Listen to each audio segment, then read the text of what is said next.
Ya, assalamualaikum warahmatullahi wabarakatuh. Jumpa lagi dengan saya Rizat Afandi. Ini episode kedua di Belajar Ilmu Psikologi. Saya berada di Rumah Sakit Marzuki Mahdi Bogor. Nah, ini di ruang terbuka hijaunya. Ini di ruang lansia, gitu ya. Indah banget ya. Jadi ini ruang perawatan lansia. Saya di Rumah Sakit Marzuki Mahdi sudah hampir 11 sampai 12 tahun ya di sini. Dan kenapa sih saya tertarik sharing tentang ilmu psikologi gitu ya. Jadi saya bekerja di sini itu awal mula masuk itu di ruang PHCU. PHCU itu ruang ICU-nya. Oke ya. Jadi ruang ICU jiwa. Saya buka aja ya, karena ini juga di ruang terbuka hijau gitu ya. Oke, mohon maaf. Jadi pertama kali saya bekerja justru di ruang PHCU. PHCU itu apa sih? Psychiatric High Care Unit gitu ya. Jadi di ruang PHCU itu adalah ruang ICU-nya jiwa. Orang yang masih gaduh gelisah, masih akut ya. Jadi baru gangguan jiwa dan mengamuk gitu ya. Kan kebanyakan ada gejala-gejala mengamuk atau yang mulungin sampah di jalan dibikin gembolan gitu ya. Nah, itu banyak sekali yang diantarkan ke rumah sakit jiwa gitu. Dan pertama kali masuk itu adalah setelah dari UGD itu pasti ke ruang PHCU atau ruang gaduh gelisah. Nah, di situ saya banyak menemukan banyak remaja gitu ya yang masih umur di bawah 18 tahun bahkan gitu ya, yang mengalami gangguan jiwa gitu. Yang karena stres, karena diputusin pacar, bahkan karena nggak bisa beli Kawasaki Ninja gitu ya, sampai gangguan jiwa dan mengamuk gitu ya. Ada juga yang waktu itu terkena gangguan jiwa karena diperkosa sama pacarnya gitu ya. Ada yang dilecehkan, jadi banyak sekali gitu ya. Jadi banyak sekali kasus di ruang gangguan jiwa gitu, di ruang PHCU. Nah, itu latar belakang saya, kenapa sih saya mulai belajar tentang bagaimana menangani stres gitu. Di situ saya juga belajar bahwa tidak cukup sebuah sebuah ilmu yang saya punya waktu itu, maka saya harus belajar ilmu lain. Dan waktu itu kebetulan saya sendiri profesi utama saya adalah seorang perawat gitu ya di Rumah Sakit Marzuki Mahdi Bogor. Saya berpikir saya harus belajar ilmu lain supaya memahami. Nah, itu tuh suara dari PHCU tuh gitu ya. Nah, dari situ saya berpikir bagaimana caranya untuk belajar sebuah ilmu yang kira-kira berhubungan dengan kejiwaan seseorang. Nah, terpikirlah saya belajar ilmu psikologi gitu ya. Nah, sebagai apa? Sebagai penambah ilmu saya. Nah, dari situ saya dipindah juga ruangan tuh ke ruang namanya CLP, Consultation License Psychiatry. Jadi ternyata orang gangguan jiwa bukan hanya yang gara-gara stres aja masuk ke rumah sakit jiwa, tapi ada juga yang karena dia itu mengalami gangguan jiwanya itu karena penyakit fisik. Jadi misalkan orang diabetes lama akhirnya depresi gitu ya. Terus ada yang karena demensianya gitu, karena memang udah sarafnya yang bermasalah gitu ya. Ada juga yang karena hal-hal masalah-masalah fisik, misalkan kayak orang ibu hamil yang mengalami postpartum blues gitu, karena dia misalkan tidak diperhatikan sama suaminya atau dia merasa ini bukan kehamilan yang diinginkan gitu ya, akhirnya mengalami postpartum blues gitu ya, atau postpartum depression, dan paling parah adalah psikotik postpartum sampai mau ngebunuh anaknya karena nggak terima sama anaknya gitu ya, sampai gangguan jiwa seperti itu karena diperkosa juga, ada yang beberapa yang karena diperkosa.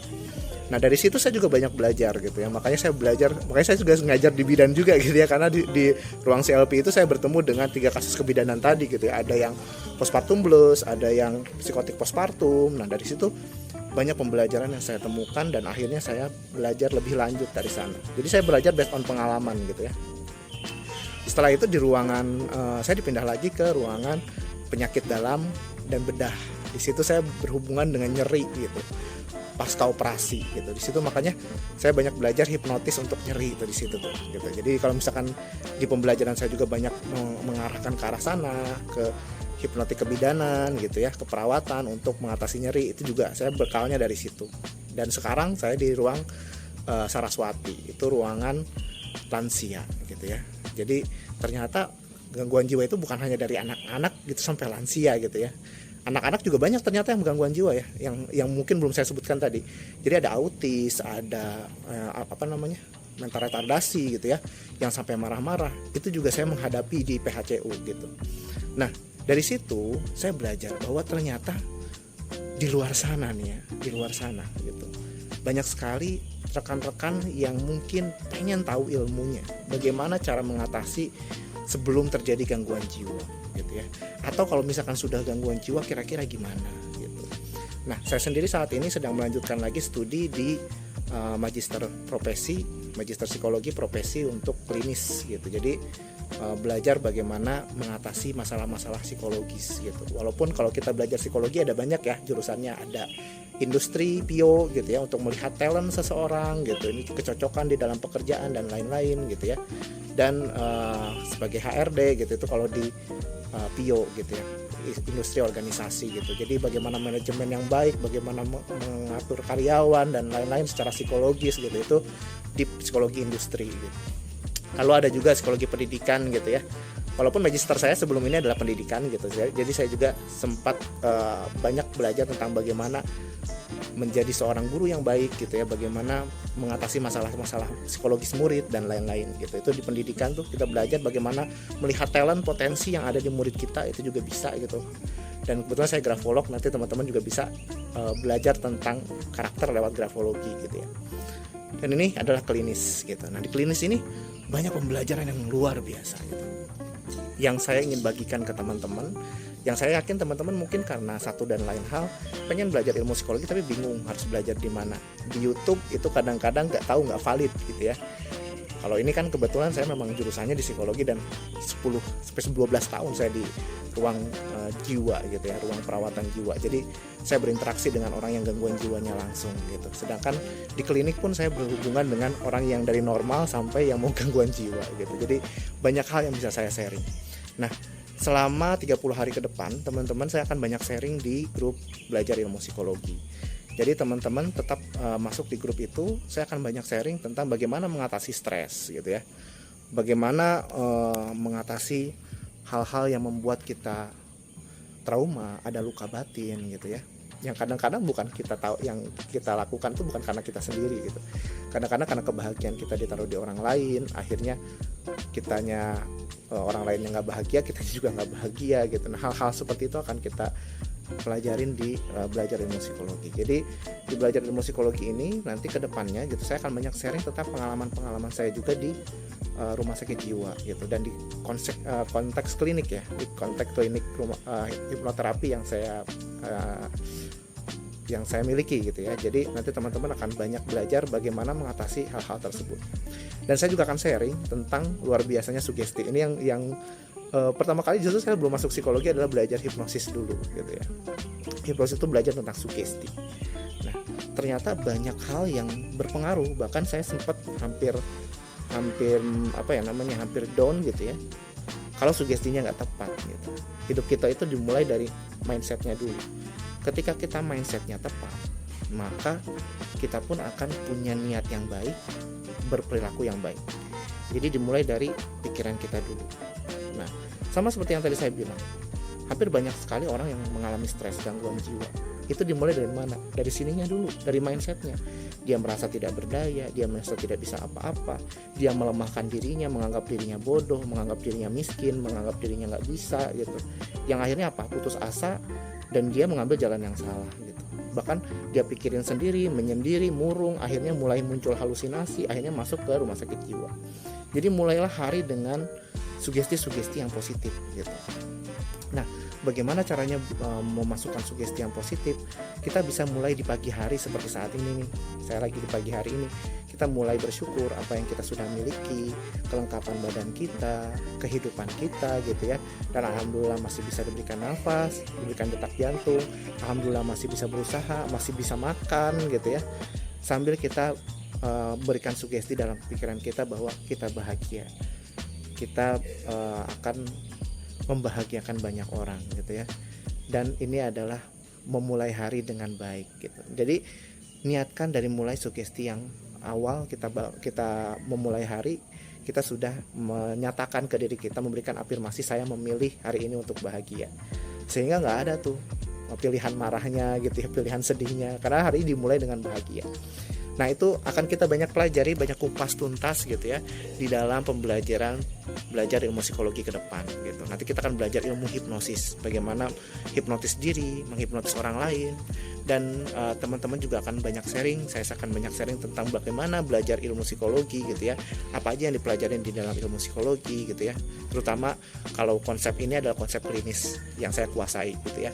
Saya akan banyak sharing tentang bagaimana teknik-teknik mengatasi stres gitu ya. Saya sharing satu dulu ya, ini buat teman-teman yang saat ini ingin mengalihkan, ini baru bangun tidur nih, baru mulai hari gitu ya. Ada cara teknik, namanya teknik 1-2-3 gitu ya, atau 3-2-1 atau 1-2-3-4-5 gitu ya. Jadi kalau saya nyebutnya kayak gitu ya, walaupun nama aslinya juga saya lupa ingat, tapi saya sering lakukan ini gitu. Jadi pikirkan 5 hal yang bisa Anda bayangkan ketika Anda stres, ketika Anda bingung gitu ya. Anda lihat sekitar Anda 5 hal yang bisa Anda lihat. Oke? Jadi visual Anda, lihat 5 hal di sekeliling Anda. Ini ada bunga yang indah gitu ya, yang bagus-bagus deh. Ada daun yang begitu hijau dan bagus gitu ya. Gitu. Nah itu 5 hal, cari 5 hal. Ada pohon, ada ruangan yang banyak kebunnya di sini nih, yang luar biasa indah gitu ya. Terus lihat juga, wah kacamata saya, lihat handphone ini gitu ya. Ada 5 hal yang Anda lihat. 3 hal yang Anda dengar. Ini ada suara burung, ada suara tekukur gitu ya, ada suara gerak-gerakan juga, ada suara pintu. Nah itu 3 hal yang bisa kita dengar. Itu 4 hal yang bisa kita dengar, 3 hal yang bisa kita rasakan. Tadi 4 hal yang bisa kita dengar, 3 hal yang bisa kita rasakan. Nah ini saya lagi pegang handrail, ini bisa kita rasakan. Hangatnya pagi ini juga dari matahari saya bisa rasakan gitu, dan itu apapun yang bisa kita rasakan gitu. Nah dari situ baru kita apa yang bisa kita hirup, yang bisa kita cium. Baru dari 2 hal yang bisa kita cium, misalkan wangi-wangi embun, wangi air gitu ya, wangi tumbuhan gitu, dan apa yang bisa kita rasakan gitu ya, rasakan dalam hal ini dalam hal lidah gitu ya. Nah misalkan ada rasa asam atau ada rasa manis gitu. Nah hal-hal itu akan membuat kita teralihkan dari stres yang kita rasakan. Itu contoh tuh yang bisa kita lakukan, sederhana, nggak butuh alat, nggak butuh macam-macam. Minimal ketika Anda memulai hari, Anda bisa mengatasi hal yang negatif terlebih dahulu, lalu masukkan hal yang positif. Anda alihkan dulu dengan cara yang tadi, masukkan hal yang positif. Saya memilih untuk bahagia. Oke, itu saja vlog dari episode kedua ini. Tetap di Belajar Ilmu Psikologi, kita akan banyak belajar teknik-teknik untuk mengatasi stres. Saya Richard, Assalamualaikum warahmatullahi wabarakatuh.